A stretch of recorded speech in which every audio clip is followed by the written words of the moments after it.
అందరికీ నమస్కారం అండి. కొత్తగా ఇచ్చినటువంటి యాప్ను ఏ విధంగా ఇన్స్టాల్ చేసుకోవాలో చూద్దాం.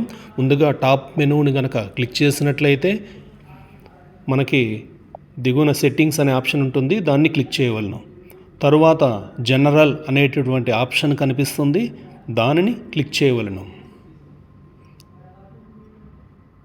ఆ జనరల్ అనేటువంటి ఆప్షన్ క్లిక్ చేసిన తర్వాత దిగువన ఉన్నటువంటి అబౌట్ అనేటటువంటి ఆప్షన్ను క్లిక్ చేయవలను. అప్పుడు ఈ విధంగా ప్లే స్టోర్ వెర్షన్ అనేటువంటి ఆప్షన్ కనిపిస్తుంది, దాన్ని 6 to 7 టైమ్స్ క్లిక్ చేస్తే you are now a developer అని మనకు కనిపిస్తుంది.